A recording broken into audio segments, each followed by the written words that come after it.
Buenos días. Buenos días. Hazlo acá para que se haga la imagen, por favor. El día de hoy quería explicarte el tema de lo que es la letra de cambio. Dada la naturaleza y su origen, jurídicamente hablando, pues cobra una importancia muy alta, y pues es para que más o menos conozcas un poquito sobre el tema, para que en lo sucesivo en tus actividades pues lo puedas utilizar también, ¿no? La letra de cambio como tal no es otra cosa más que un título de crédito que está regulado por la Ley General de Títulos y Operaciones de Crédito. Sin embargo, pues conviene referir en relación a este documento que es uno de los más importantes que existen y que por sus características, salvo algunas condiciones especiales, se aplican en la mayoría de títulos de crédito que existen y operan en nuestro país. La letra de cambio como tal es un documento representativo de dinero, que en dicho documento se consignan o se establecen cantidades determinadas que tienen un valor y que se representa en dinero que tarde que temprano lo puedes tú hacer efectivo a favor, pues obviamente, de quien posee o es el tenedor de la letra una vez que llega a su vencimiento, ¿va? Y pues las personas que intervienen o las figuras que intervienen en la integración de este documento, pues enseguida te los refiero. Sin embargo, sí es preciso reiterarte que este tipo de documentos pues tienen una función abstracta. ¿Qué significa? Que independientemente de la operación del negocio que le dio origen al documento, genera obligaciones para quien la firma o la suscribe. En el entendido de que la operación de una compraventa, por ejemplo, que es en el caso que te estaba refiriendo, el comprador tendrá doble obligación: una emanada de la compraventa como tal, con respecto pues obviamente al compromiso del pago, y otra con respecto a la aceptación de la letra de cambio por la cantidad en efectivo que a lo mejor por la misma operación de compraventa no te logre liquidar, quedando con esto pues obviamente garantías legales para que tú puedas hacer válido precisamente el pago de esa letra. En la emisión y circulación de la letra pues intervienen tres figuras que son las que de una u otra forma son características de la letra de cambio. Una de ellas es el librador, que en este caso representa a la persona que suscribe el compromiso de pago, ¿sí? La otra figura o la otra persona es el librado, que técnicamente es la persona que es el acreedor, quien otorga precisamente el recurso al deudor, a fin de cuentas bajo el compromiso y la obligación del pago.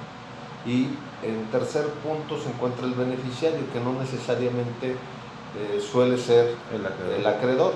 Regularmente puede ser el acreedor o puede ser una persona que el acreedor designe como beneficiario. ¿Para qué? Para que sea el tenedor de la letra y la pueda hacer exigible al vencimiento. O sea, yo puedo trasladar la letra a otra persona. Es correcto. Tú puedes trasladar la letra a una tercera persona, la puedes transferir para que pueda hacerla válida una vez que se cumpla el tiempo establecido para que se pueda hacer válido el cobro, ¿verdad? Con respecto a esto mismo, es importante considerar que la misma ley establece, la ley General de Títulos y Operaciones de Crédito, que todos los que firman en la letra, hablando en este caso pues de los libradores, en el caso de haber algún aval, que firme también junto con el librador, por razón de monto, por razón de condición contractual que se establezca, pues son de una u otra forma, ambas personas se convierten en responsables solidarios y obligados en responder por el pago del valor de la letra. ¿Sí? Los ajustes, así como también por los ajustes o en su momento intereses que se pacten respecto de la operación que se determine o motive que se genere la letra. ¿Qué significa esto? Pues que si por alguna razón el monto que tú estableces como pago pendiente al que se está obligando el librador, se establece en alguna moneda que no sea la nacional, en alguna divisa diferente, porque fue bajo ese término que establecieron en la operación, pues se tendrá que establecer ahí, y para eso son los reajustes, porque muy probablemente el tipo de cambio a la fecha del día de hoy con respecto a la fecha con la que se realiza el pago, pues pudiera ser diferente. Entonces, a eso se refiere precisamente esta excepción o esta condición que la misma ley prevé, ¿no?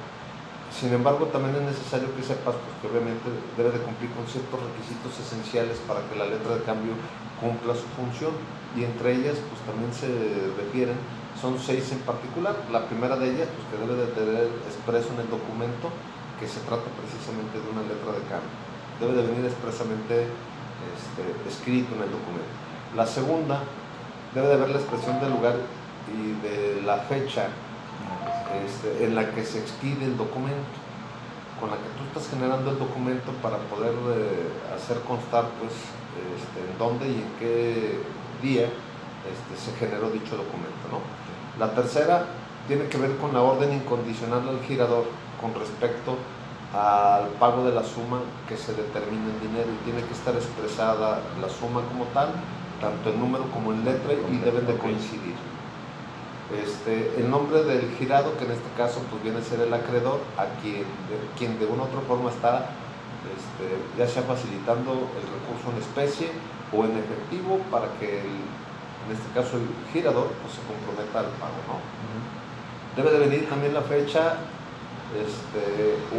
más bien el lugar y la época de pago, que es aquí donde empiezan a existir las variantes o las variables respecto de los términos bajo los cuales se condicione precisamente la exigibilidad de hacer efectiva esa letra. Tendremos que poner la fecha de cuándo me tendría que pagar.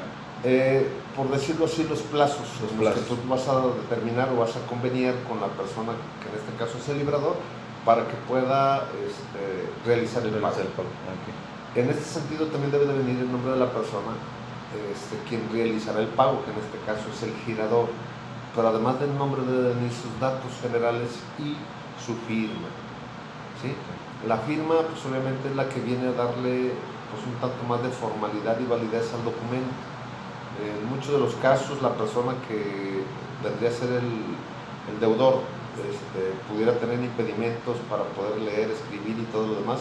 En su lugar podrá nombrar a un tercero que en este caso pudiera firmar en su nombre o en su ruego, pero también tendrán que estar sus datos inscritos en el documento. ¿Por qué?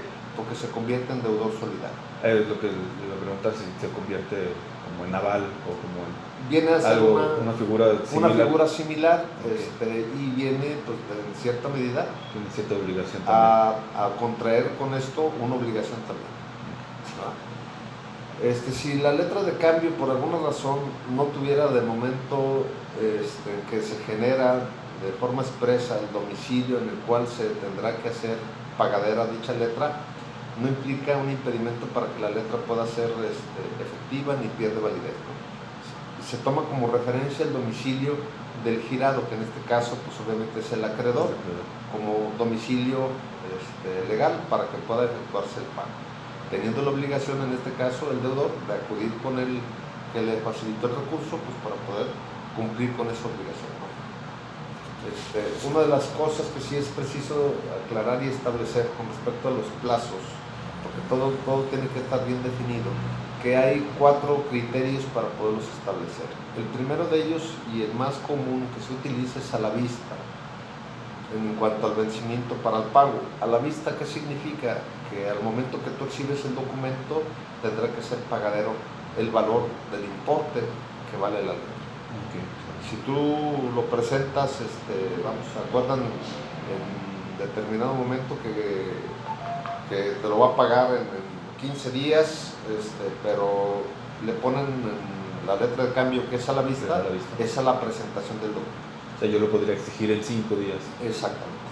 Si no lo presentas el documento, la condición es presentarlo. Si no lo presentas el documento, pues no puede ser cobrable solamente el importe, ¿no? Okay. Esa es una de las condiciones importantes. Okay. Entonces, a eso se refiere.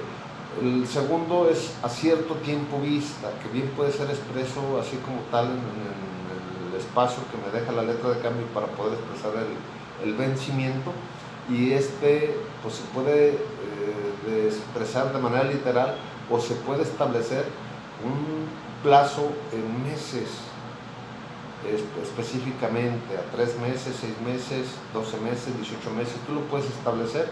Y obviamente debe quedar como tal expreso, ¿no? Y necesito presentarlo para que... Se necesita también presentar el documento una vez pues, llegado el vencimiento.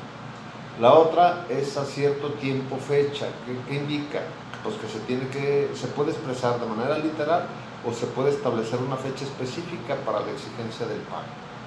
¿Sí? Yo le puedo poner, por ejemplo, o el día de hoy estamos a 14 de mayo, yo le puedo poner que el vencimiento es al 14 de junio y es así como surte efecto. El último de los plazos o vencimientos con respecto a su exigibilidad de pago es a día fijo. ¿Qué significa? Que se puede expresar de manera literal o en su defecto se puede referir a alguna fecha, como por ejemplo pudiera ser el día de San Juan. El día de San Juan te pago. Entonces, ¿qué podemos poner ahí? Pues a día fijo, o le pongo el día de San Juan. O el día que levante cosecha, pues el día que se levante cosecha. ¿A fin de qué? De que de una u otra forma se establezca o se defina un tiempo determinado expresado de diferente forma. Cualquiera de estas formas para poder establecer los vencimientos son válidos siempre y cuando como tal se expresen en el documento. Si por alguna razón el documento carece de alguno de estos elementos o alguna de estas condiciones, pues pudiera existir ciertas discrepancias que pudieran ser debatibles ante alguna instancia jurisdiccional al tratar de interponer un recurso para poder exigir el pago a través de la intersección de alguna autoridad. ¿Y podría caber la posibilidad de no poder recuperar el dinero? No precisamente, pero sí la dificultad de poder cumplir los requisitos que de una u otra forma la misma ley general de títulos y operaciones de crédito establece respecto al contenido que debe de tener dicho documento. O sea, no pierde su valor, pero sí pierde a lo mejor su exigibilidad y te limita en cierta medida a poder solicitar por la intervención de alguna autoridad para poder hacer exigible el pago inmediato, ¿verdad? Y lo que concierne a este documento, pues es uno de los más importantes y en los que se basan todos los documentos que tienen de una u otra forma injerencia en cuestiones de operaciones bancarias, comerciales y demás, porque es la base principal de todos los que existen en nuestro país. Correcto. Gracias.